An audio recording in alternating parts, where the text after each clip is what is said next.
이 영화가 청나라 때의 그 태평천국의 난이라고 있습니다. 그거를 배경으로 한 건데요. 제가 이 영화를 보여드린 거는 이 사람들의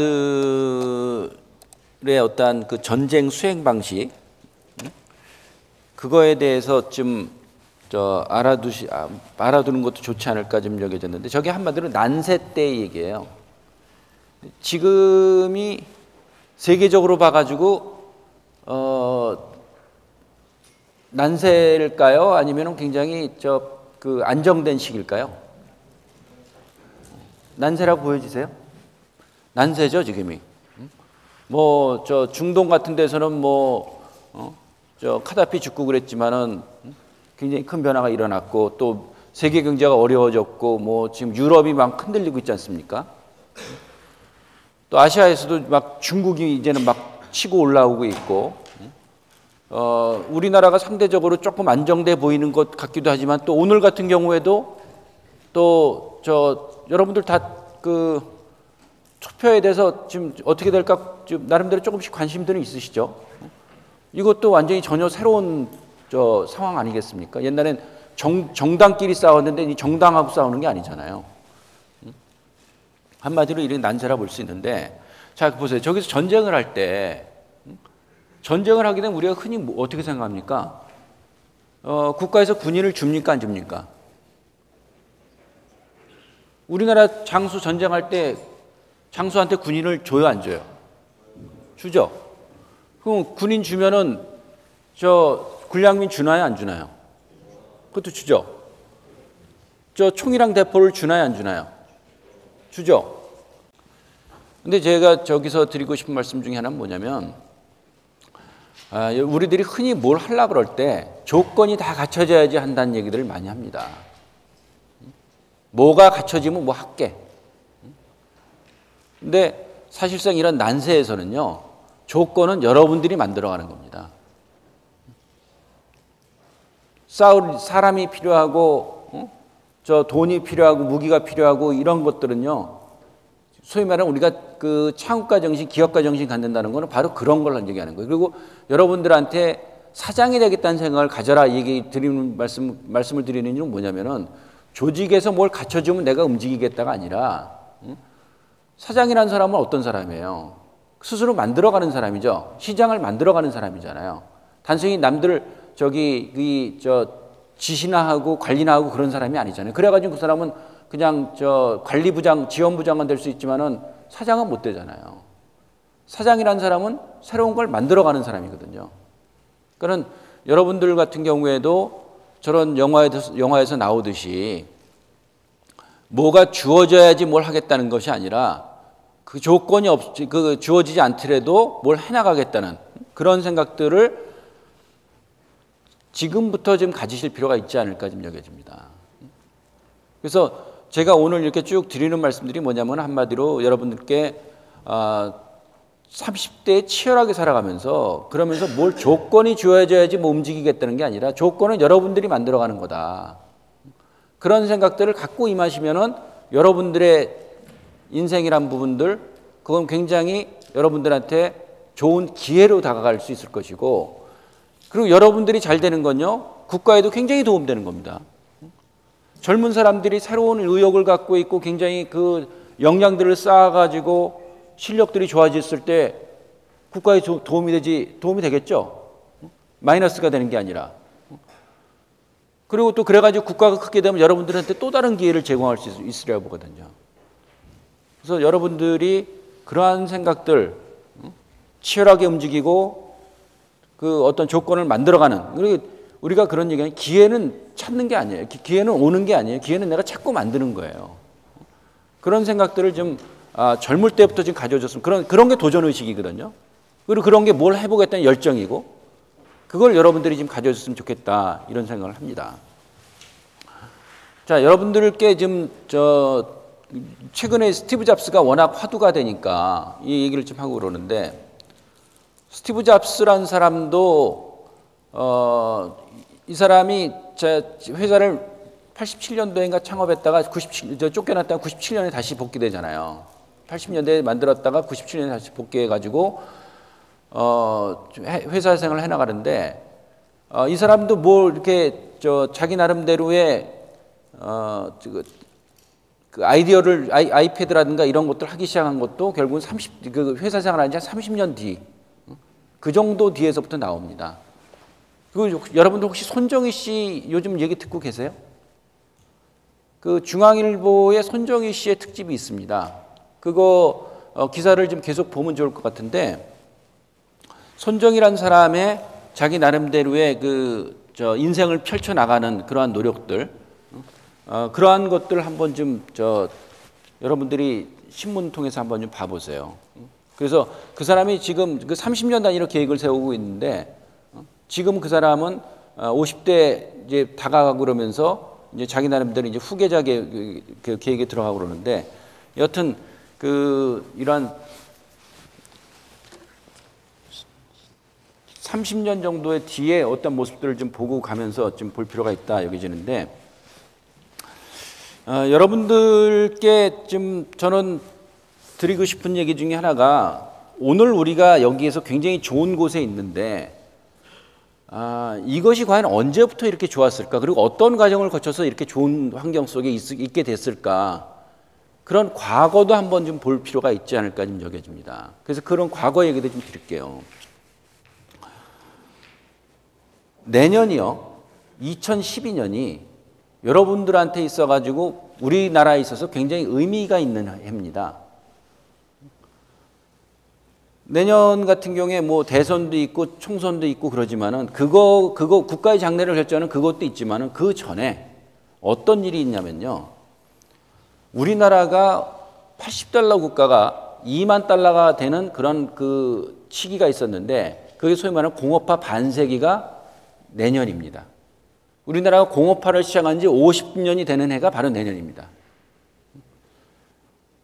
60년대요. 61년, 62년 그때 우리나라 1인당 국민소득이 얼마냐면 80달러였어요. 자, 그 유엔에서 말입니다. 저 나라는 빈국을 면했다, 먹고 살만하다, 그렇게 정하는 거를, 그 기준을 어떻게 하냐면요, 하루에, 그러니까 1인당 하루에 1달러. 1달러면 얼마예요? 지금 1200원 정도 되죠? 하루에 1달러를 벌어들이면 거긴 빈국은 면했다는 얘기래요. 그럼 그게 뭐예요? 360달러 정도 되죠? 근데 여러분들 생각해 보세요. 하루에 1달러 갖고 생활할 수 있어요? 안 되죠? 근데 우리나라가 60년대 어떤 생활이 수준이었냐면요, 하루에, 1년에 80달러였어요. 상상이 되세요? 그때는 이런 시설 같은 거 상상도 못 하죠. 1인당 80달러 국가였어요. 근데 그 나라가 천지개벽을 해가지고 지금은 2만 달러 국가가 됐습니다. 이렇게 속도가 빨리 소득이 급증한 나라가 없어요. 이 화면에 나와 있는 이걸 보게 되면요, 이게 뭐냐면, 요게 울산에 있는 공업탑입니다. 공업탑이 뭐냐면은 울산 석유화학단지를 비롯해가지고 울산 공업센터라는 것이 기공을 한 것이 62년도예요. 62년 2월 3일입니다. 그때 기공한 걸 기념해가지고 세운 탑이 공업탑이에요. 근데 그 공업탑에 뭐라고 써 있느냐? 보세요. 제2차 산업의 우렁찬 건설의 수레소리가 동해를 진동하고 공업 생산의 검은 연기가 대기 속에 뻗어나가는 그날엔, 자, 기계 소리라는 건 뭐예요? 공장 소리 되게 시끄러운 거죠. 소음이죠. 또 검은 연기는 뭐예요? 공해죠. 근데 저기는 그거를 바라고 있어요. 지금은 말도 안 되는 얘기를 하는 거예요. 시끄러운 공장 소음과 검은 연기가 그립다는 얘기를 하는 거예요. 그립다는 게 아니라 그게 있으면 좋겠다는 얘기를 하는 거예요. 그게 없는 황량한 모래벌판에다가 그냥 논밭뿐이 없는 그러한 상황 속에서 저걸 그림을 그린 겁니다. 이 기공식을 하면서 기계 소리가 이 동네를 가득 울려 퍼지게 만들고 동해 전체에 가득 퍼지고 검은 연기가 하늘을 뒤덮을 때 우리나라는 가난에서 벗어날 것이다. 여러분들 같은 경우에 저런 얘기 듣게 되면은 실감이 어떻게 지금 잘 안 나시죠? 근데 저게 불과 50년 전의 일입니다. 제가 여러분들께 말씀드렸죠. 왜 1년 앞을 내다보란 말씀드린 게 아니라 30년 뒤를 내다봐라 이런 말씀드리냐면 어떤 일이 벌어질 때 30년 정도의 그런 시기간이 필요해요. 여러분들이 30년 뒤를 내다볼 때 있어서 50년 전의 저 일은 그냥 아주 먼 과거가 아닙니다. 가까운 과거가 되는 거죠. 그러니까 우리나라가 여러분 부모님 세대에는 저걸 바랬던 거예요. 검은 연기를 바랬던 겁니다. 그래가지고 우리가 성장을 하니까 지금에 있어가지고는 깨끗한 하늘을 누릴 수가 있는 것이고 저 검은 연기가 없었으면 깨끗한 하늘이 없습니다. 그냥 여러분들 중국 가면요. 대련이라든가 천지라든가 이런 데 가보면요. 요즘 대련은 깨끗해졌어요. 그런 데 가면 하늘이 시커매요. 왜 시커매냐? 거기는 공장도 옛날에 많지 않았는데. 왜 시커매냐? 주로 석탄을 떼거든요. 집 연료로. 그리고 자동차도 그 시커먼 연기 그냥 펄펄 나와요. 깨끗한 하늘은 볼 수가 없어요. 기계 소리가 없고 공장이 없어도 깨끗한 하늘을 못 봐요. 우리가 석탄에서 그러니까 처음엔 장작을 불 지폈죠. 그러다가 연탄이란 게 나왔습니다. 소위 말하면 식구공탄이란 게 나옵니다. 그러다가 이제는 이것이 석유로 바뀌었다가 그 다음에 가스로 바뀌어요. 가스는 연기가 안 나오죠. 소위 말하는 공해가 안 되죠. 그렇게 됐고 또 자동차에서도 계속적으로 그 타랑 그런 장치 같은 걸 하기 때문에 하늘이 이렇게 깨끗해진 거거든요. 그러니까 못 살면 하늘도 지저분합니다. 그러니까 근데 여러분께 드리고 싶은 말씀은 검은 연기를 그리워했던 과거가 불과 여러분들 부모님 세대다. 그러니까 우리가 과거를 이해하는 사람들, 알고 있는 사람들은요, 함부로 행동하지 않아요. 어려움을 알고 있기 때문에 있을 때 돈을 함부로 안 쓴다는 거예요. 그런데 과거를 모르게 되면은 지금 현재만을 알고 있는 사람은 어려운 과거를 모르기 때문에 지금 현재에 대해서만 즐기려고 그래요. 근데 우리나라 같은 경우가 지금 어떤 면에서는 그러한 양상이 많이 나타나고 있어요. 불과 50년 전의 과거를 잘 모르기 때문에 있는 대로 다 쓰려고 그래요. 지금 그게 정부에서도 많이 잘못하고 있는 것 중에 하나인데 국가 채무가 많이 늘어나고 있잖아요. 근데 그거를 갖고 대개 이제 사람들이 하는 얘기가 뭐냐면 OECD 국가에서 대체로 평균이 몇 %인데 우린 그거에 비해서 아직 낮다. 그렇기 때문에 괜찮다. 이런 얘기를 하는데 거기에는 여러분들이 그게 여러분들이 굉장히 주목을 하셔야 되는데 왜 그러냐면은 결국은 그 부담이 여러분들의 부담이 되기 때문에 그렇습니다. 근데 OECD 국가들은요, 대개 그게 한 200년 쌓아온 부채예요, 그게. 근데 우리는 그걸 불과 15년 내에 그렇게 돈을 쓰고 있어요. 그 속도가 그 증가 속도가 비교가 안 되고 있는 겁니다. 여튼 여러분들이 이러한 시기가 있었다는 것을 알고 계시고 그래야지 앞으로 여러분들이 일할 때 있어가지고도 저런 과거에 대한 이해를 하고 있게 되면은 한결 더 그 계획들을 현실적으로 좀 세워나갈 수 있지 않을까 좀 여겨집니다. 자, 이걸 하나 좀 보여드릴게요. 여러분들 지금 18은 넘었죠. 최소 20대 중반에서부터 20대 후반도 있고 그러실 텐데 이거는 18살이 몇 살입니까? 고3입니다. 이게 76년도 일이에요. 그러니까 여러분들한테 그 과거를 좀 일러드리는 겁니다. 자, 76년 3월입니다. 76년 3월 청와대 서자에서 오원철 경제이수석은 박정희 대통령에게 해외 진출 기능사 양성 계획을 보고했다. 공업고등학교 졸업반 학생들을 선발해 기능훈련을 받게 한 후 중동 건설 현장에 파견하는 방안이었다. 박 대통령은 너무 어리다며 반대했다. 군 제대 예정자들을 대안으로 검토하라고 지시했다. 오수석은 그럴 수 없는 이유를 설명했다. 앞으로 중동에서 필요한 인력은 전문 기능인입니다. 기술적인 기초가 있어야 합니다. 박 대통령은 내키지 않는 표정으로 서류에 사인했다. 칠흑 같은 어둠, 거센 파도를 헤치며 대한민국 호를 이끌던 사람들은 수평선 너머 한 점 빛을 발견했다. 오일머니를 블랙홀처럼 빨아들이던 중동, 그 호랑이 굴 속으로 쳐들어가기로 한 것이다. 그러나 기술 인력이 부족했다. 도로를 닦는 단순 토목공사만 한국 몫으로 돌아올 뿐 부가가치가 높은 플랜트 수출은 미국, 유럽, 일본 차지였다. 중동 진출 업체들은 기계조립, 판금 용접, 배관, 전기 등 전문 기능 인력을 1,500명만 확보해달라고 아우성이었다.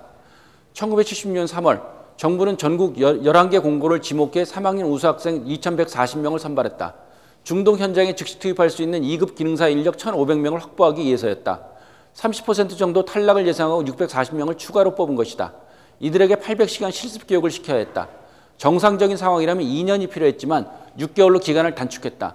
중동 건설 붐을 놓치지 않기 위해선 시간과 싸워야 했다. 정규 이론교육과는 별도로 주당 40시간, 하루 7시간씩 실습이 진행됐다. 살인적인 스케줄이었다. 이들의 6개월 실습에 쓴 용접봉 산소가 8,000병, 아세틸렌가스가 1만 병, 용접봉이 9만 킬로그램이었다. 6개월 후 국가기술 자격검정 시험이 치러졌다. 70%를 기대했던 합격률이 100%로 나타났다. 2,140명 전원이 현대, 대림, 대우, 동아 등 건설업체에 취직했다. 1977년 1월 이들이 중동 현장에 투입됐다. 당시 용산 공고를 갓 졸업한 청년이 사우디 현장에서 보내왔던 편지 한 통이 가슴을 아리게 한다. 가족, 모교, 그리고 조국의 명예를 걸머쥐고 있다는 각오로 일하고 있습니다. 오원철 전 수석은 저서에서 임진왜란 때 10대 의병, 한국전쟁 때 학도병이 있었다면 70년대 서기위기 때는 18세 기능사들이 나라를 구하기 위해 분연히 일어났다고 썼다. 오늘날 우리가 이렇게 좋은 훌륭한 시설에서 일할 수 있는 거는요. 76년. 생년이 어떻게 돼요? 89년이요. 그러면 13년 전이네요. 그때부터. 그때 있었던 저러한 노력들이 있었기 때문에 우리가 지금 이러한 생활을 할 수 있는 겁니다. 저러한 부분이 없었으면은 우리는 또 76년이면 우리나라가 1인당 국민소득이 어느 정도 되면 $1,000가 안 됐습니다. 한 $800 정도 되나? 그랬을 시기거든요. 그러니까 국민소득이 낮게 되면은요, 그만큼 사람들한테 기회가 적은 거예요. $20,000가 되니까는 여러분들한테 새로운 기회가 주어지고 있는 거고요. 그리고 $20,000가 되는 과정에서 저러한 과거가 있었던 거고요. 저런 과거를 우리가 알고 나갈 때 여러분들이 어떤 새로운 시도를 한다든지 사업을 한다든지 새로운 도전들을 하실 수 있으라 봅니다. 여러분들 혹시 이거는 아세요? 이 K-팝은 아시죠? K-팝이 저렇게 한 건 아시는데 그 전에 요 클리프 리처드라는 사람이 왔댔어요. 이게 69년도의 일입니다. 그 전에 유럽 가서가 왔을 때 우리가 저렇게 사람들이 거의 여고생들이 열광을 했던 거를 지금 그런 과거는 알고 계세요? 우리가 요거는 기억하지만 요거를 기억하지 못할 때 그게 의미를 잘 모릅니다. 이 과거를 알아야지 우리가 현재에 있어서의 이러한 부분들이 어떤 성과를 갖고 왔는지를 이해할 수가 있어요. 이수만이라는 사람이 이때 세대입니다. 이때 이 과거를 알았기 때문에 음악이란 게 산업이 되는구나. 그리고 나는 음악을 통해 가지고 우리나라를 알리고 싶다. 그렇게 K-팝이라는 게 나오는 거예요. 그러니까 이수만이라는 사람은 요거만 알고 있는 사람이 아니라 이거를 알았기 때문에 이게 가능해진 겁니다. 그러니까 여러분들이 과거를 알아야 되는 이유가 그런 거예요. 그 과거를 통해 가지고 거기에서 에너지를 받아서 새로운 사업 기회를 창출할 수가 있단 말입니다. 새로운 도전을 할 수가 있는 것이고요.